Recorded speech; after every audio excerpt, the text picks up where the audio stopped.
Welcome to Speak Up Psych, where we create a safe space to have difficult but necessary conversations. Today's episode, entitled as Not on Our Watch, Reclaiming the Value of Consent, is dedicated to shedding light on the reality of sexual assault and the importance of advocacy, awareness, and support for survivors. Before we begin, we want to issue a trigger warning. This episode will discuss topics related to sexual assault, abuse, and trauma. If at any point you feel uncomfortable or overwhelmed, please take a moment for yourself, seek support, or step away if needed. Your well being is of utmost importance to us. Sexual violence is a pervasive issue that affects millions of people across the world. It is not just a statistic, it is a lived experience that leaves lasting scars. Through this episode, we aim to share real stories, provide valuable resources, and emphasize the importance of consent, support, and healing. This is not just a conversation. It's a call to action. Let's work together to create a society where respect, safety, and accountability are non negotiable. With this being said, please do enjoy the podcast and its contents. Thank you. Let's begin with some global and local statistics to understand the magnitude of this issue. Did you know that every 68 seconds another American is sexually assaulted? One out of every six American women has been the victim of an attempted or completed rape in her lifetime. About 3% of American men, 1 in 33, have experienced an attempted or completed rape. And in terms of child victims, Child Protective Services found evidence of sexual abuse in 63,000 cases annually between 2009 to 2013. A majority of these cases are victims of ages 12 and 17. But these aren't just numbers, they represent real people, real survivors, and real trauma. The emotional and psychological effect of sexual assault can be profound and long lasting. Survivors often suffer with fear, shame, PTSD, making it difficult for them to move in their daily lives.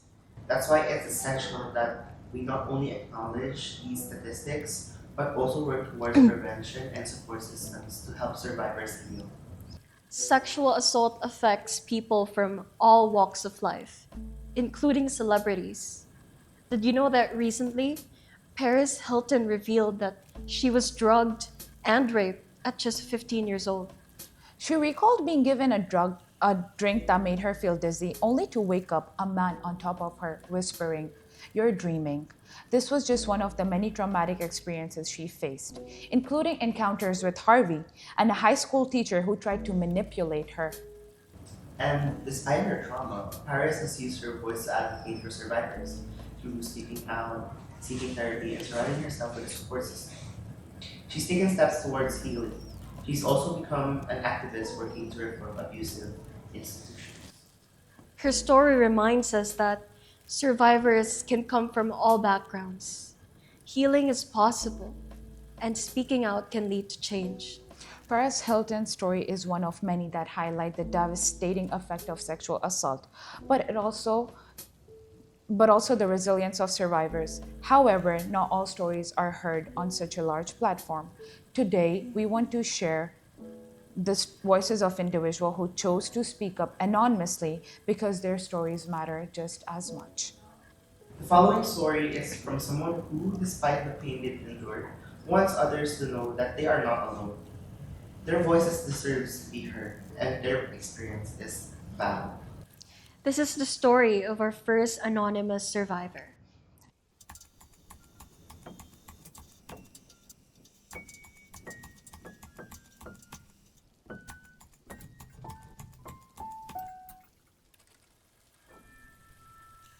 Want to share my story because I know that if others will hear it, they'll realize they're not alone.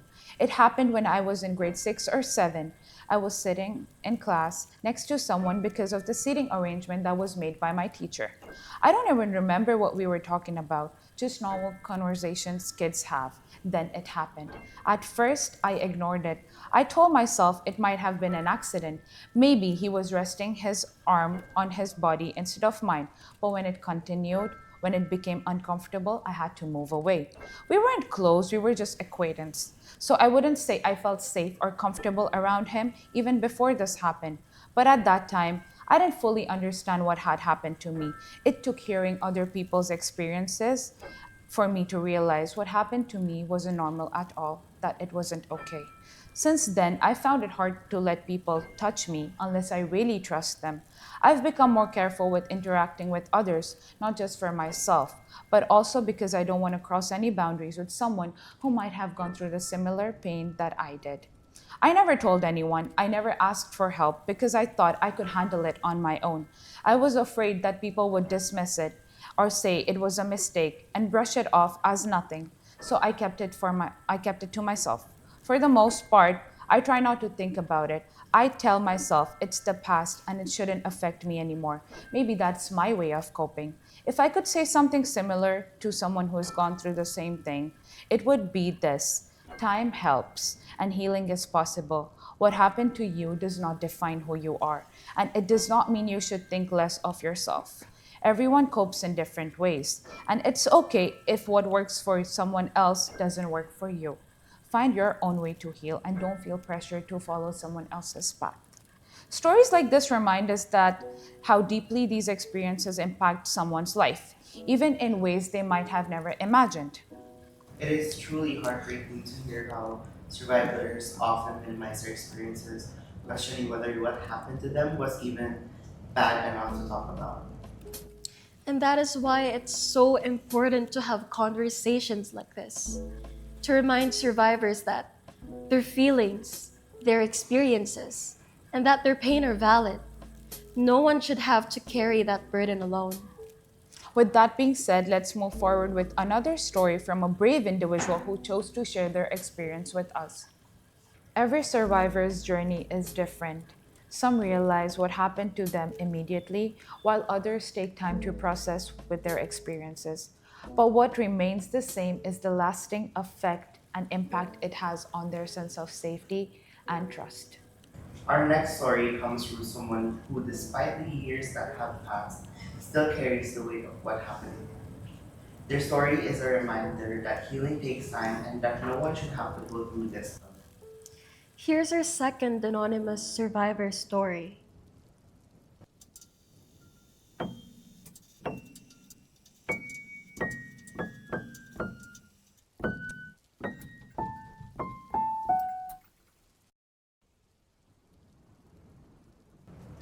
This happened years ago. When I was living in Saudi, my friends and I had just finished school and decided to go to McDonald's. When we got there, the place wasn't exactly crowded. It was the usual students hanging out. As I tried to navigate myself away from the crowd, I passed by two guys playing at the PSP station. One of them turned towards me and suddenly touched my upper chest. It all happened so fast that it took a while for me to process it and let it sink. Whereas they just laughed, like it was nothing, like they were even glad, all while I stood there, trying to process what had just happened. Before that moment, I was confident in my safety, thinking that living in Saudi Arabia meant I was secure. Knowing that I had my friends with me played a particular role too. With them, I believed that if anything bad were to happen, it would be easy for us to leave the place. It's unsettling to realize that a place you believe to be safe may not be entirely secure. My initial thought was to chase after them, and all I could think of was getting revenge. But then it hit me that there was nothing I could do as they had already left, and that made me feel so helpless. This affected me in different ways. For a long time, I struggled to fully trust men. And at first, how I perceived men were really changed. I distanced myself and was always on guard. Maybe not to the point of constant paranoia, but enough for me to avoid them. What helped me heal the most was the support of my best friend who prayed for me. Through faith, I found the strength to let go of my anger and negativity. Moreover, dancing also helped. I used it as an escape to free my mind. To anyone going through something similar, find someone you trust. Healing looks different for everyone, but you don't have to go through it alone. It's honestly so heartbreaking how the survivor felt powerless in that moment. No one is ever supposed to feel that way. That's why conversations like this matter. It reminds us survivors that healing is possible and they are not alone. And with that story, let's move forward to another one, another voice that deserves to be heard.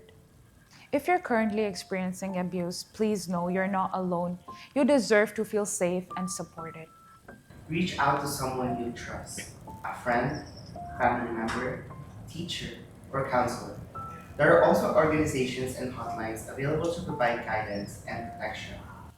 We understand that speaking out can be terrifying, but taking that first step towards help can make all the difference. You deserve safety, you deserve respect, and most of all, love.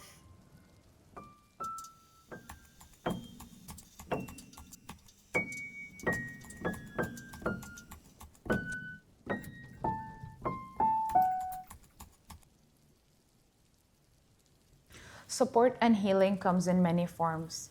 Some survivors find strength in speaking out, while others focus on personal growth and resilience. Our next story comes from someone who was just a child when they experienced a terrifying encounter. Their story is a reminder of how quickly a sense of safety can be taken away, but also how strength can emerge from fear. Here's our third anonymous survivor story. I was just a kid when it happened, around 10 or 11 years old. It wasn't something I had ever imagined experiencing, and to this day, the memory lingers.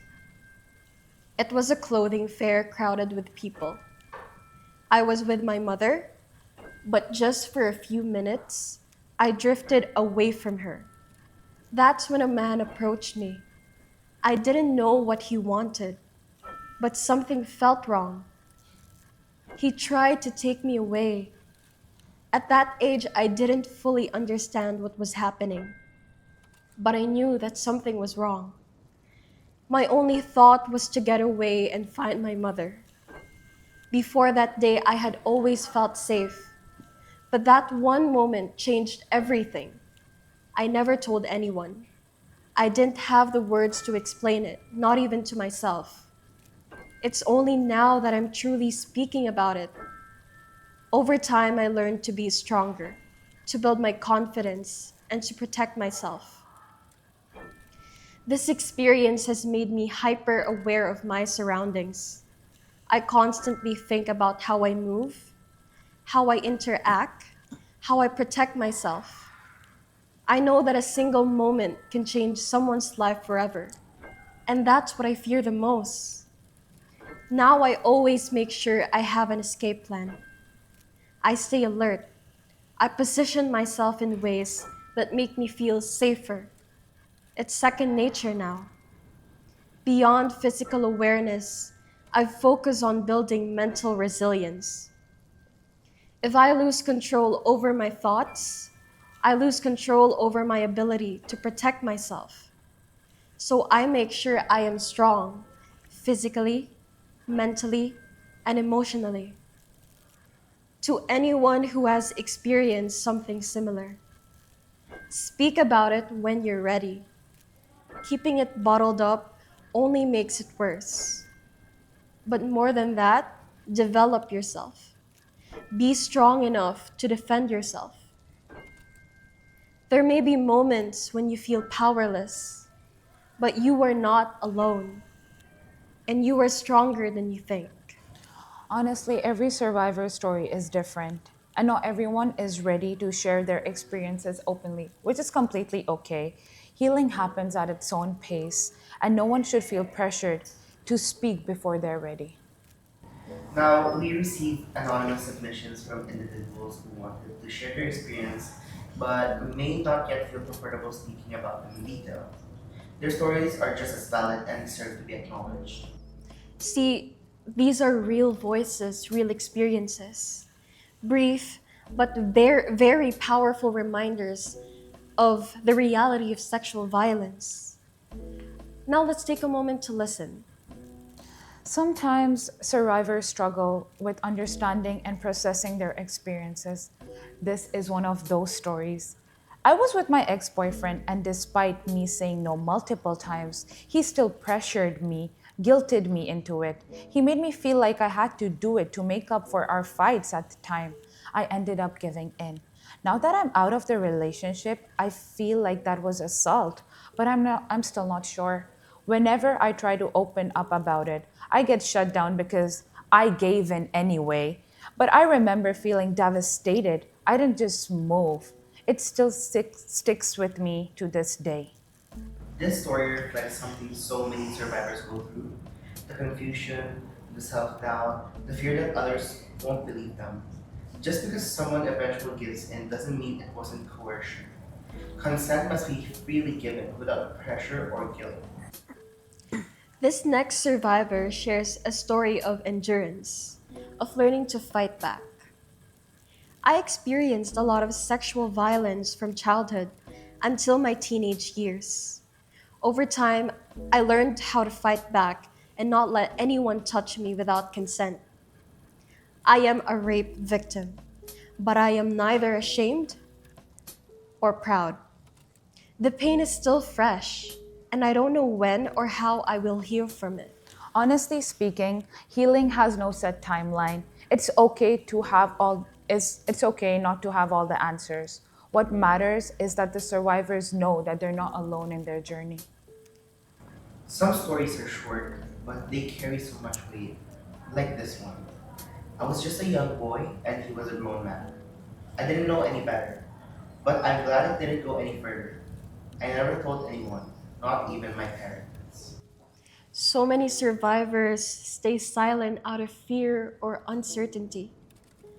But even unspoken experiences still matter. They are real and they are very much valid.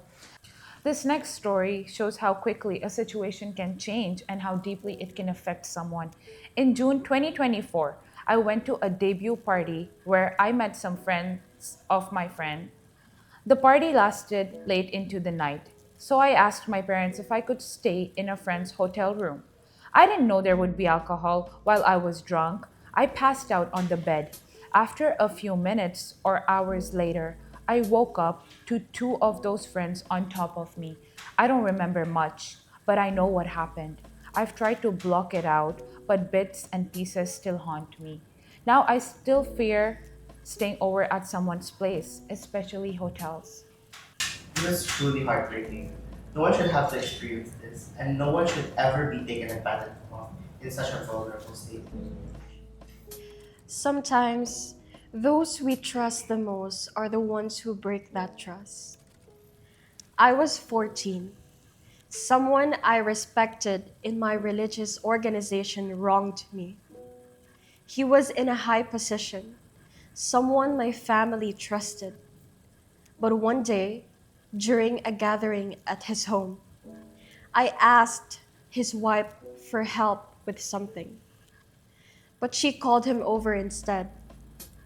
He pulled me in by the waist, whispered a question in my ear, and called me beautiful and small, referring to my waist. I know it's not the worst thing that could have happened, but I never respected him the same way again. Power dynamics can make these situations 10 times harder to process. Trust should never be used as a tool to manipulate or control someone. You know, some experiences happen when survivors are at their most vulnerable, when they least expect it. He was a college student and a family friend who was meant to take care of me and his little sister. But he was inside my parents' walk-in closet. I was 12, just a child, wearing mismatched baggy clothes with cartoon characters on them. And yet, in that tiny room, he locked me in. He blocked the only way out. This is terrifying. No child should ever feel unsafe in their own home, especially at the hands of someone trusted by their family. Boundaries exist for a reason, but sometimes even families cross them. Sometimes people act like family doesn't have boundaries. Like just because someone is related to you, they have the right to invade your space. But that's not how it works. I've had distant relatives get too comfortable, touching me in ways that made me uncomfortable, standing too close, acting like it was normal. I didn't say anything, not because I was okay with it, but because it felt like I couldn't. Like speaking up would make me the problem, but staying silent doesn't stop it. If anything, it gives them more room to keep crossing the line. That's why boundaries matter. No matter who it is, family, friends, people you trust. If they make you uncomfortable, you have the right to say no, to step away, to call it out. And yeah, it might feel wrong at first. It might feel like you're making things awkward or ruining relationships. But at the end of the day, you have to put yourself first because if you don't, no one else will. This is such an important message. Boundaries matter, and no one should ever feel obligated to stay silent just because of family ties.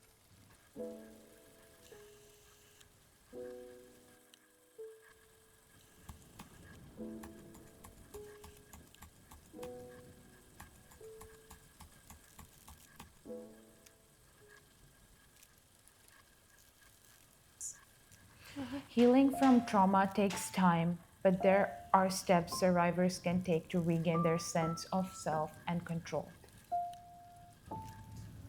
Therapy is a great place to start. Speaking with a licensed professional can help process emotions and develop coping strategies. A support system is also key.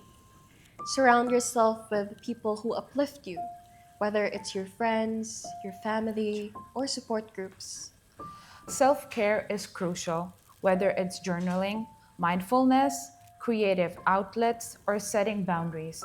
Do what makes you feel safe and empowered. Healing is not linear, and setbacks are normal. What matters is that you keep moving forward at your own pace.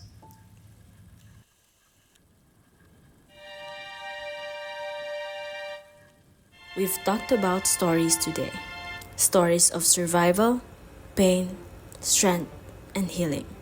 But this conversation doesn't end here. Awareness is just the first step. What truly matters is what we do moving forward. Sexual violence is not just an issue for survivors, it's an issue of the society that requires collective action. It starts with education, with having difficult conversations, with holding people accountable. It starts with listening to survivors and believing them. It's hard to say, I am a victim of sexual assault, because people tend to blame the victim. What were you wearing? Did you fight back? Did you scream? These are just a few examples of victim blaming that any victim does not appreciate hearing. Whatever we wear, it is not an invitation for you to touch us without our consent. No one knows the feeling of being so helpless, unable to move, to fight back, to scream better than the victims. Therefore, no one should blame them for not being able to do so. It is not just hard during that time, but it is also hard trying to recover from it, from nightmares to constant shame and guilt. To the victim who never reported it to anyone. For those who filed a case but was dropped due to lack of evidence. To those who never told anyone because of shame and guilt.